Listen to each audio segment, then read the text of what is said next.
വൈപ്പിൻ ഉപജില്ലാ സ്കൂൾ കലോത്സവം 3, 4, 5, 6 തീയതികളിൽ എടവനക്കാട് 6 വേദികളിലായി നടക്കും. 291 ഇനങ്ങളിലായി 3500 വിദ്യാർത്ഥികൾ മാറ്റുരയ്ക്കും. ഗോത്രവർഗ കലകളിലെ മത്സരമാണ് ഇത്തവണത്തെ പ്രത്യേകത. പ്രധാന വേദിയായ HIHSSൽ 6 ഇടങ്ങളിലായി മത്സരങ്ങൾ അരങ്ങേറും. SP സഭ, LP സ്കൂൾ, വ്യാപാര ഭവൻ എന്നിവിടങ്ങളിൽ ഓരോ വേദിയിലും പൂർണ്ണമായും ഗ്രീൻ പ്രോട്ടോകോൾ പാലിച്ചാണ് കലോത്സവം നടക്കുന്നത്. 3-ന് പ്രധാന വേദിയിൽ K. ഉണ്ണികൃഷ്ണൻ MLA ഉദ്ഘാടനം ചെയ്യും. വൈപ്പിൻ ബ്ലോക്ക് പഞ്ചായത്ത് പ്രസിഡന്റ് തുളസി സോമൻ അധ്യക്ഷത വഹിക്കും. സമാപന സമ്മേളനം ഹൈബിഗഡൻ MP ഉദ്ഘാടനം ചെയ്യും. ഡപ്പള്ളി ബ്ലോക്ക് പഞ്ചായത്ത് പ്രസിഡന്റ് സരിത സനിൽ അധ്യക്ഷത വഹിക്കും.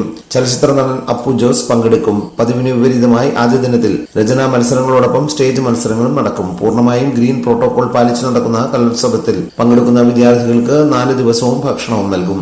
നടത്തിപ്പിനായി 11 കമ്മിറ്റികൾ രൂപീകരിച്ച വിപുലമായ പ്രവർത്തനം നടക്കുകയാണെന്ന് Vypin AEO SA Shaina Mol, general convener BU Najiya, joint convener TS Jina, programme convener PS Sulfeekhar, publicity committee പ്രതിനിധി ലിറ്റു ചാക്കോ എന്നിവർ പറഞ്ഞു. 26 വൈപ്പിൻ ഉപജില്ലാ കലോത്സവം എടവനക്കാട് HIHS SP സഭ സ്കൂളിലും വ്യാപാര ഭവൻ ഹാളിലും നവംബർ 3 മുതൽ 6 വരെ നടത്തുന്നതിനായി ചൊവ്വാഴ്ച പന്തൽ നാട്ടുകർമ്മം നിർവഹിച്ചതോടെ കലോത്സവത്തിന് ഒരു ഗൗരവഭാവം തന്നെ ഉണർന്നു. 3500-ൽ പരം കുട്ടികൾ 7 വേദികളിലായി തൻ്റെ കഴിവുകൾ മാറ്റുരയ്ക്കുന്നു.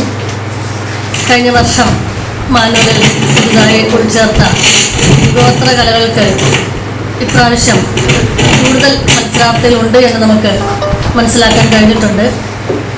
അതിനോടനുബന്ധിച്ച് തന്നെ 3 ദിവസങ്ങളിൽ മാത്രമായി നാം ഒരുക്കിയിരുന്ന കുട്ടികൾക്കുള്ള ഭക്ഷണം ഇത്തവണ നമുക്ക് 4 ദിവസങ്ങളിലും നൽകുന്നുണ്ട് എന്നുള്ളത് എടുത്തു പറയേണ്ടത് തന്നെയാണ്. എല്ലാ വേദികളിലും നമ്മുടെ കലോത്സവത്തിനുള്ള ഒരുക്കങ്ങൾക്ക് എല്ലാ കമ്മിറ്റി കൺവീനർമാരും സജീവമായി തന്നെ പങ്കാളിത്തം വഹിക്കുന്നു.